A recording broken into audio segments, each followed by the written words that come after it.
আল্লাহ রাব্বুল আলামিন বলেন, ইন্না ইদ্দাতাশ শুহুর ইনদাল্লাহি ইসনা আশারা শাহরা।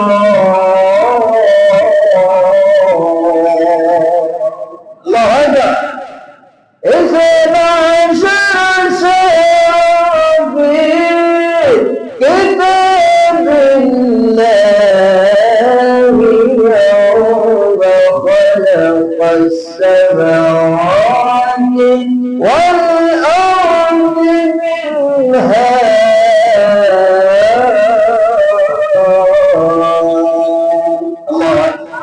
والأرض منها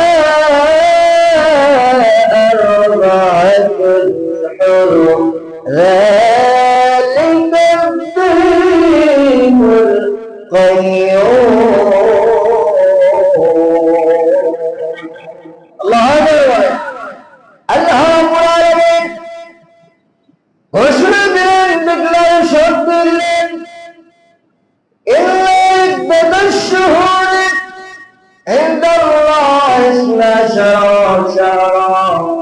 আল্লাহ পাক বলেন, আল্লাহর নিকট আরবি বছরের মাসগুলো কোনো নাই। আল্লাহ পাকের নিকটে আরবি মাস হলো 12টি। আল্লাহু আকবার বলেন, আরবি মাস হলো 12টি। আল্লাহ রাব্বুল আলামিন জানাই দিলেন এই মাসগুলো কখন থেকে শুরু হয়েছে। আল্লাহ পাক জানাই দিচ্ছেন এই মাসগুলো শুরু হয়েছে ইয়াওমা খালাকাস সামাওয়াতি ওয়াল আরদ। আল্লাহর কিতাবে লিপিবদ্ধ আছে এইগুলো শুরু হয়েছে আসমান জমিন যেদিন থেকে সৃষ্টি হয়েছে ওই দিন থেকে আল্লাহর কিতাবে লিখিত আছে, লিপিবদ্ধ আছে, নির্ধারিত হয়ে গেছে। ওই দিন থেকে আসমান জমিন সৃষ্টির দিন থেকে আল্লাহর নিকটে আরবি মাস হলো 12টি। আল্লাহু আকবার বলে, আল্লাহর নিকটে আরবি মাস হলো 12টি।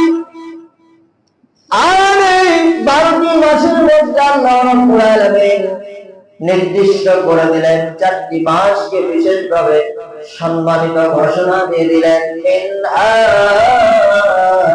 আরবাতুন হুরুম। তার মধ্যে হলো 4টি মাস হলো বিশেষভাবে সম্মানিত। আল্লাহু আকবার বলে, তার মধ্যে 4টি মিনহা আরবাতুন হুরুম, 4টি মাস হলো বিশেষভাবে সম্মানিত। এই 4টি মাসের তাফসীরে এসেছে মাসগুলো হলো 1 নম্বর জিলহজ, 2 নম্বর জিলহজ, 3 নম্বর মুহররম, 4 নম্বর রজব। এই 4টি মাস হলো আল্লাহ পাকের নিকটে বিশেষ সম্মানিত। সুবহানাল্লাহ। বাবা জিনাবাদ জাহেলিয়াতের যুগে এই 4টি মাসেও জাহেলিয়াতের যুগের মানুষেরা এই 4টি মাসে যুদ্ধ বিগ্রহ পর্যন্ত করত। আল্লাহু আকবার বলে, এই 4টি মাসকে তারা বিশেষভাবে সম্মান দিত। তারা এই 4টি মাসকে রেসপেক্ট করত। 4টি মাসে তারা অনেক সম্মান দিত। কিন্তু আমরা মুসলমান হয়ে এই মাসগুলো সম্পর্কে আমরা গাফিল আছি, ঠিক কিনা বলেন? এই 4টি মাস সম্পর্কে আমাদের জানতে হবে। আল্লাহ পাক এই 4টি মাসের মধ্যে আমাদেরকে নতুন শুরু, আমাদের বছরের আরবি বছরের নতুন শুরু হয়েছে মুহররম মাস দিয়ে। ঠিক কিনা? মুহররম মাস দিয়ে আরবি বছর শুরু হয়ে গেছে। এই মুহররম মাসে আল্লাহ রাব্বুল আলামিন অনেক গুরুত্বপূর্ণ ইম্পর্টেন্স যেগুলো ঘটনা রয়েছে আল্লাহ পাক এই মুহররম মাসে আল্লাহ সংগঠিত করে দিয়েছিলেন। সুবহানাল্লাহ। অনেক গুরুত্বপূর্ণ ঘটনা এই মুহররম মাসে ঘটেছে। অতএব এই মুহররম মাসকে সম্মান করার চেষ্টা করবেন।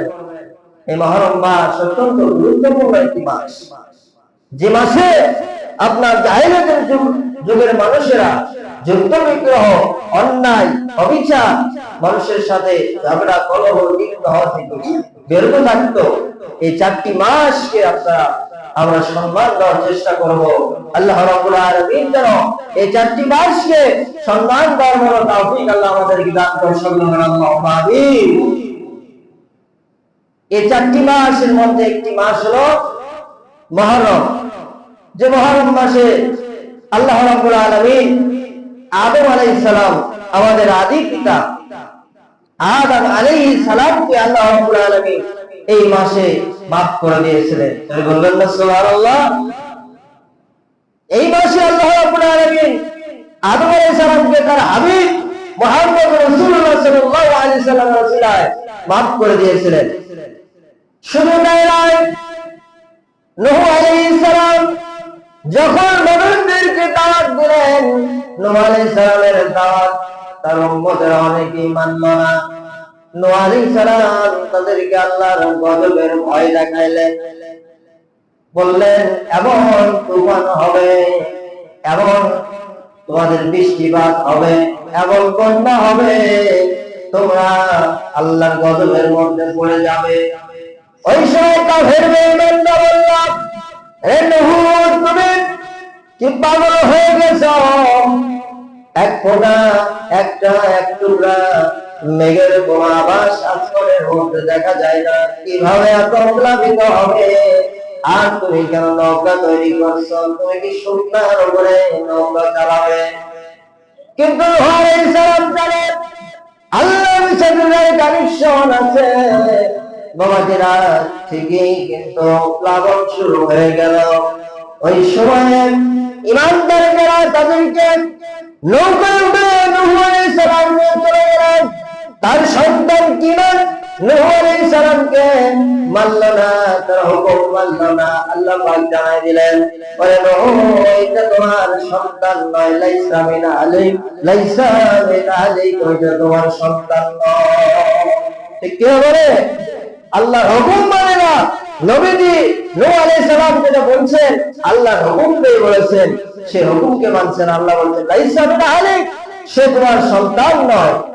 বাবাজিরা, আমার এই ভাবেন জমিনের মধ্যে প্লাবন শুরু হয়ে গেল। ওই দিকে বুড়ি হয়েছিল বাবা নূহ। ও নূহ আলাইহিস সালাম, আল্লাহর নবী, যখন প্লাবন শুরু হবে আমাকে একটু জানাবেন, আমাকে একটু বলবেন। নূহ আলাইহিস সালামের এইদিকে বলে নাই।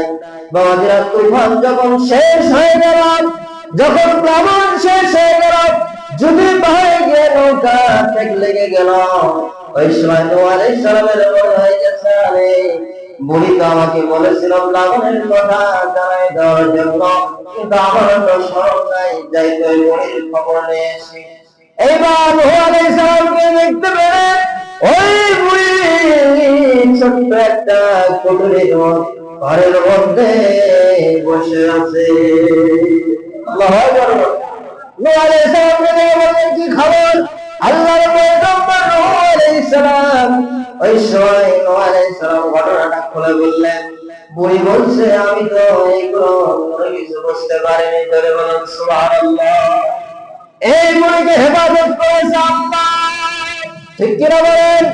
আল্লাহ এই বুড়িকে হেফাজত করেছে। আল্লাহ চাইলে মানুষকে এইভাবে হেফাজত করতে পারে। ধরে বলেন সুবহানাল্লাহ। শুধু তাই নয়, এই মাসে আরো যে ঘটনাগুলো ঘটেছিল, হযরত ইব্রাহিম আলাইহিস সালাম দাওয়াত দিচ্ছিলেন মানুষদেরকে।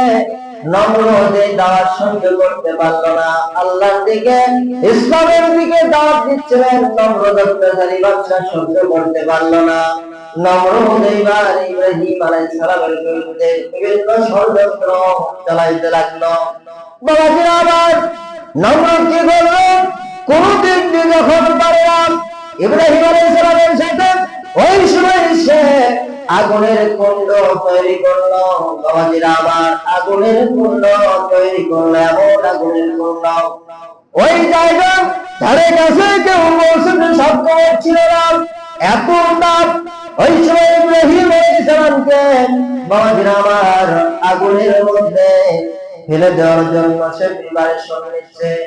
দূরে থেকে ফেলে দেবে, কিন্তু আল্লাহর কতগুলো ফেরেশতা নোহ আল্লাহ ইব্রাহিম আলাইহিস সালামকে যে চরক দিয়ে ফেলে দেবে, ওই চরকের গোড়া ধরে আল্লাহর ফেরেশতারা বসে আছে।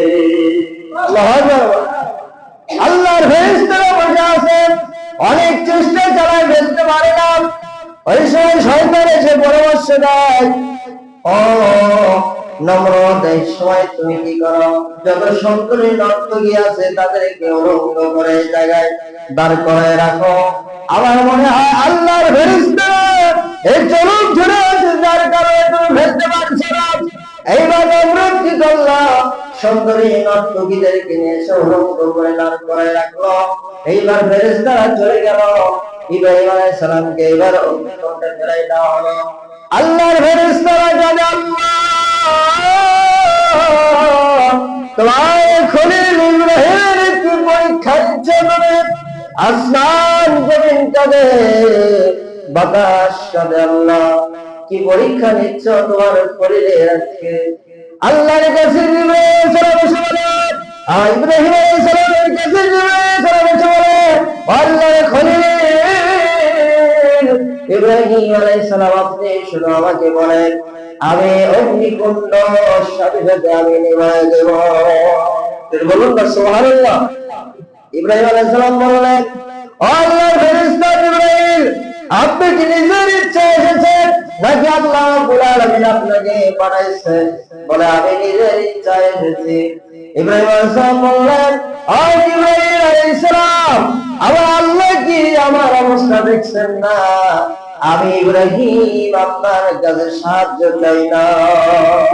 আল্লাহু আকবার বলে ইব্রাহিম আলাইহিস সালামের আমার ইস্তিকামত দেখে আল্লাহ রাব্বুল আলামিন আগুনের প্রতি হুকুম জারি করে দিলেন, অর্ডার ক্রিয়েট করে দিলেন, ইয়া নারুন কুনি বারদাও ওয়া সালামান আলা ইব্রাহিম।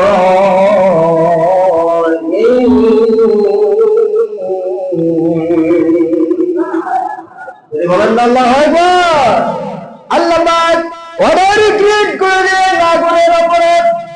আগুন আল্লাহর হুকুম মানে, বাতাস আল্লাহর হুকুম মানে, পানি আল্লাহর হুকুম মানে, আপনার যত সৃষ্টি আল্লাহর হুকুম মানে। কেবল আমরা মানুষ আল্লাহর হুকুম থেকে গাফিল কিনা বলে।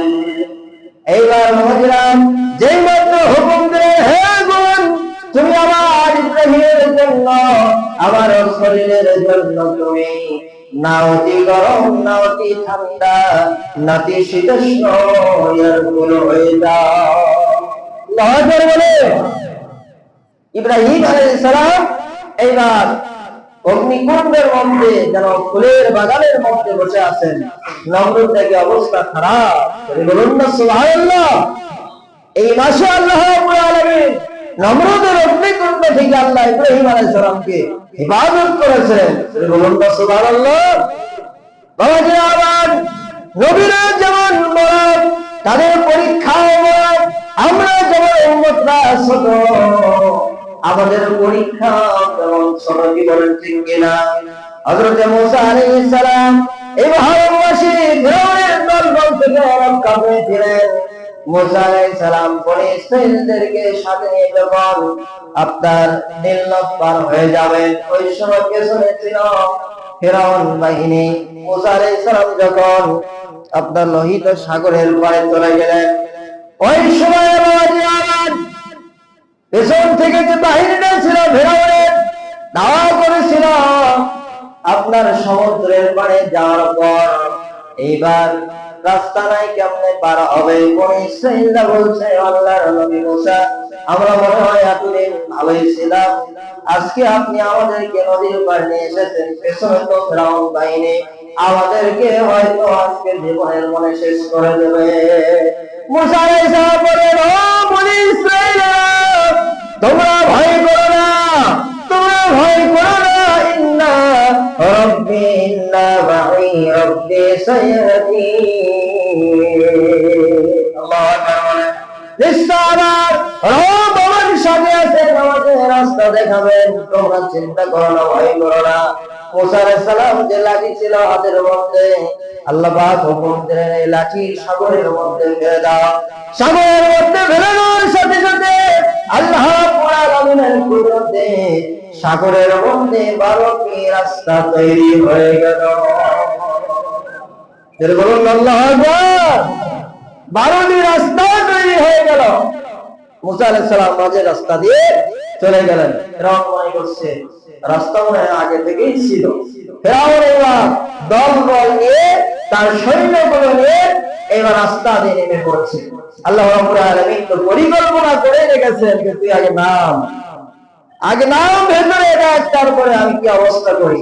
দুই পাশে আল্লাহ রাব্বুল আলামিন পানিকে দাঁড় করে রেখেছেন। যদি বলুন সুবহানাল্লাহ। এই লাইনে ফেরাউন বলেছে আল্লাহ রাব্বুল আলামিন দুই পাশে পানিকে হুকুম দিলেন যে পানি এক হয়ে যা। পানিগুলো এক হয়ে গেল। সাগরের মধ্যে ফেরাউনের শরীর সমাধি হয়ে গেল। আল্লাহু আকবার বলে সাগরের পানি খেয়ে সে মারা গেল। এখনো তার লাশ আপনার মিশরের সেই মিউজিয়ামে আছে। কি বলেন আছে কিনা? শরীরের শাস্তি কেমন হয় আল্লাহ রাব্বুল আলামিন ওই আপনার ফেরাউনকে রেখে দিয়েছেন সারা বিশ্ববাসীকে দেখানোর জন্য। আল্লাহু আকবার বলে বাবাজিরা আবার মুসা আলাইহিস সালাম পার হয়ে গেলেন। আল্লাহ মুসা আলাইহিস সালামকে এই মাসে ফেরাউনের হাত থেকে এই বিপদ থেকে রক্ষা করেছিলেন। শুধু তাই নয় হযরত সুলাইমান আলাইহিস সালামকে আল্লাহ রাব্বুল আলামিন সারা বিশ্বের জন্য রাজত্ব দান করেছিলেন। আল্লাহ রাব্বুল আলামিন এই রাজত্ব দান করে আল্লাহ পাক তাকে একটা কুদরতি আংটি দিয়েছিলেন। জয় বলুন সুবহানাল্লাহ। এই আংটি তার আঙ্গুলের মধ্যে ছিল। হযরত সুলাইমান আলাইহিস সালাম এই আংটি পরতেন যখন ভাষণ দিতেন। যত আপনার জিন বলেন, পরী বলেন, দৈত্য বলেন, দানব বলেন, সব তার সামনে হাজির হয়ে যেত। বাবাজিরা একদিন তার হঠাৎ করে স্ত্রীজা লাগলো। ওনার বিবির কাছে আংটিটা দিয়ে স্ত্রীজা সারার জন্য চলে গেলেন। এইবার দুষ্ট জিনেরা তার আকৃতি ধারণ করে একজন জিন এসে তার স্ত্রীর কাছে বলল আমার আংটিটা দাও। স্ত্রী বুঝতে পারে নাই। সুলাইমান আলাইহিস সালামের আংটিটা তাকে দিয়ে দিল। সে হাতে দিয়ে এবার বাবাজিরা সুলাইমান আলাইহিস সালামের সিংহাসনে বসলো। ওই সিংহাসনের মধ্যে বসে সে রাজত্ব শুরু করে দিল। সুলাইমান আলাইহিস সিংহাসনে এসে তার বিবিকে যখন বলছিল বিবি আমার আংটিটা দিয়ে দাও, সময় তার বিবি বলছে তুমি আবার কে? আমার স্বামী সুলাইমান তো এই আংটি নিয়ে গেছে। কত বড় একটা বিপদ বাবাজিরা আমার। জিনেরা যে ইচ্ছা তারা আকৃতি ধারণ করতে পারে। এবার সুলাইমান বুঝতে পেরেছেন নিশ্চয়ই কোন দুষ্ট জিন এই কাজটা করেছে। এবার রাজ্য ছেড়ে উনি রাজ্য হারা হয়ে উনি বিভিন্ন জায়গায় উনি বিচরণ করতে লাগলে। এবার দুষ্ট জিন অনেক দুষ্ট কাজ করতে লাগলো। সুলাইমান আলাইহিস সালাম একদিন একটা বাজারের মধ্যে শায়িত অবস্থায় ছিলেন। একজন মৎস্যজীবী মাছ শিকার করে জেলে যখন দেখলাম সুলাইমান আলাইহিস সালামের চেহারার উপরে মাছি পড়েছে, মাছিগুলো তাড়াই দিচ্ছে একটা সাপ। বলেন সুবহানাল্লাহ। নবীদেরকে সাপের আচরণ এইবার জাগ্রত হওয়ার পর জিজ্ঞাসা করলেন আপনি কে? বলে আমি আল্লাহর নবী সুলাইমান আলাইহিস সালাম। এই ঘটনা বলে দিলেন। ওনাকে নিয়ে গেলেন বাড়িতে। উনিও বাড়িতে যাওয়ার পর ওই জেলের সাথে জেলের কাজগুলো করতে লাগলেন। প্রতিদিন বাবাজিরা ওই জেলের একটা মেয়ে ছিল, মেয়ে দ্বারা সুলাইমান আলাইহিস সালামের সাথে বিবাহ বন্ধনে আবদ্ধ করে দিলেন। আল্লাহু আকবার বলে সুলাইমান আলাইহিস সালাম প্রতিদিন জেলের সাথে যখন মাছ ধরতেন, একটা মাছ হঠাৎ করে তার আগে পড়ে গেল। ওই মাছটা নিয়ে তার বিবিকে রান্না করার জন্য দিলেন। মাছটা যখন কাটতেছিল হঠাৎ করে মাছের ভেতর থেকে নূর বের হলো। পুরো ঘরটা তার আলোকিত হয়ে গেল। আল্লাহু আকবার। এই ঘটনা দেখে বিবি দেখলো একটা আংটি বের হয়ে এসেছে। তার স্বামী সুলাইমান আলাইহিস সালামকে দিলেন। বললেন না বিবি তুমি বুঝতে পারো নাই এই আংটিটা একটা দিন দুষ্ট দিন সাগরের মধ্যে নিক্ষেপ করেছিল, আর এই মাছকে আল্লাহ হুকুম করেছিল এই মাছটা ওই আংটিটা গিলে ফেলেছিল। আল্লাহু আকবার বলে। হাতি দিয়ে ঘর্ষণ দেওয়া মাত্রই সমস্ত জিন দৈত্য দানব সবকিছু সুলাইমান আলাইহিস সালামের সামনে হাজির হয়ে গেল। আবার আল্লাহ রাব্বুল আলামিন হারানো রাজত্বকে আল্লাহ এই মুহররম মাসের 10 তারিখে আল্লাহ সুলাইমান আলাইহিস সালামকে ফিরিয়ে দিয়েছিলেন। আল্লাহু আকবার বলে। শুরু করেন হযরত আইয়ুব আলাইহিস সালাম, যাকে আল্লাহ নবুয়ত দান করেছিলেন মানুষকে ইসলামের পথে আহ্বান করার জন্য, ডাকার জন্য। এই আইয়ুব আলাইহিস সালামকে আল্লাহ ডাকার জন্য দিলেন, কিন্তু কি পরীক্ষা নবীদের। আইয়ুব আলাইহিস সালামের অনেক ধন সম্পদ ছিল, অনেক সন্তান সন্ততি ছিল, সব যখন ধ্বংস হয়ে গেল আইয়ুব আলাইহিস সালামের আল্লাহ পরীক্ষা নিচ্ছে। আইয়ুব এইগুলো হারিয়ে যাওয়ার পরে আমি আল্লাহকে স্মরণ করে নিলাম। আল্লাহ বলে। শয়তান বলছে আল্লাহ এত ধন সম্পদ আইয়ুব আলাইহিস সালামকে তুমি দিয়েছো, তোমার ইবাদত করবে না কার ইবাদত করবে? তুমি একটু আইয়ুবের পরীক্ষা নিয়ে দেখো। আইয়ুব আলাইহিস সালামের পরীক্ষা যখন আল্লাহ পাক নিলেন, সমস্ত শরীরের মধ্যে পোকা শুরু হয়ে গেল, কীট দিয়ে দিয়েছেন। জিহ্বার মধ্যে কীট ছিল। আল্লাহ পাক কি বলেন, আল্লাহ এই জিহ্বাতে আপনার জিকির করি, জিহ্বার মধ্যে যদি পোকা লেগে যায় আপনার জিকির কেমনে করব? বলুন না সুবহানাল্লাহ। আইয়ুব আলাইহিস সালাম দীর্ঘ 18টি বছর এভাবে পার করলেন। 18টি বছর পার করার পর আল্লাহ রাব্বুল আলামিন আইয়ুব আলাইহিস সালামকে পরীক্ষা শেষ করেছিলেন। আইয়ুব আলাইহিস সালাম পরীক্ষায় পাস করলেন। এই মুহররম মাসের 10 তারিখে গোসল করে আইয়ুব আলাইহিস সালাম পরিপূর্ণ সুস্থ হয়ে গেলেন। বলুন না সুবহানাল্লাহ। এই জন্য 10 তারিখের গুরুত্ব অনেক।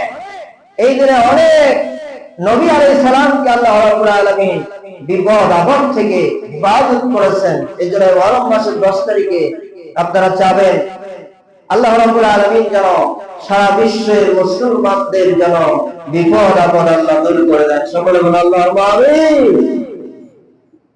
এই মাসে অনেক আমল আছে।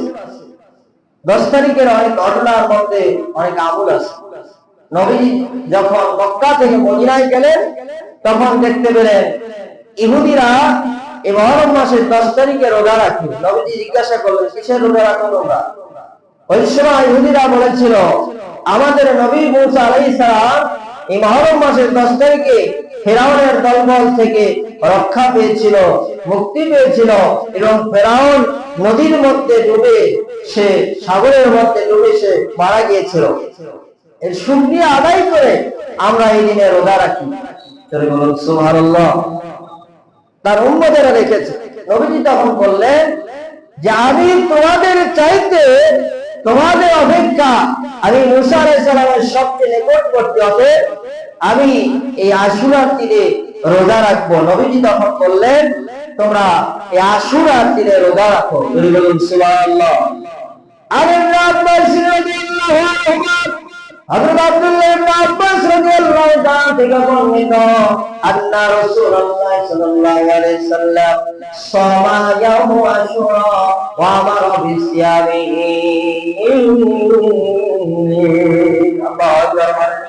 মুসলিম শরীফের মধ্যে এসেছে নবীজি আশুরার দিনে রোজা রাখতেন এবং এই আশুরার অর্থাৎ মুহররমের 10 তারিখে নবীজি রোজা রাখার জন্য আদেশ করেছেন। জোরে বলুন সুবহানাল্লাহ।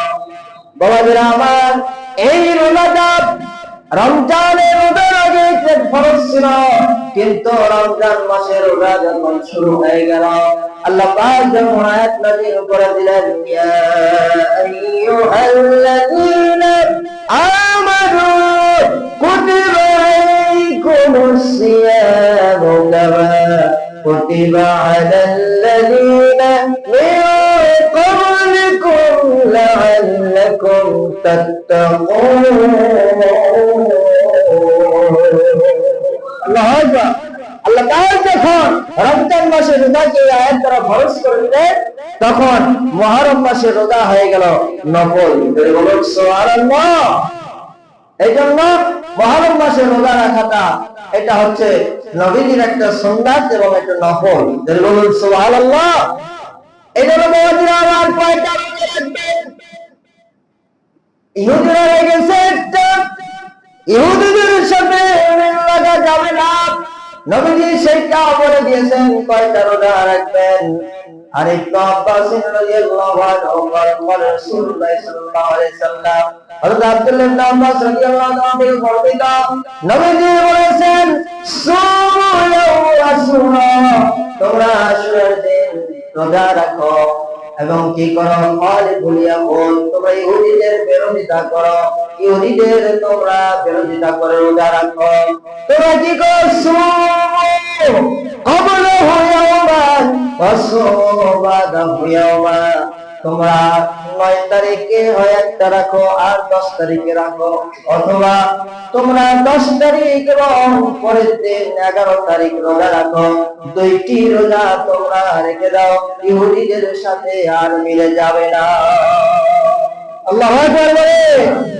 তাহলে হাদিস শরীফ দ্বারা বোঝা গেল এইটা রোজা হচ্ছে আমরা রোজা রাখবো কয়টা? দুইটি। যারা বলেন কয়টি? দুইটি রোজা রাখবো আমরা। আল্লাহ পাক যেন এই মাসে আমাদেরকে অন্ততপক্ষে দুইটি রোজা রাখার তৌফিক দান করেন। সকলে বলেন আল্লাহুম্মা আমিন।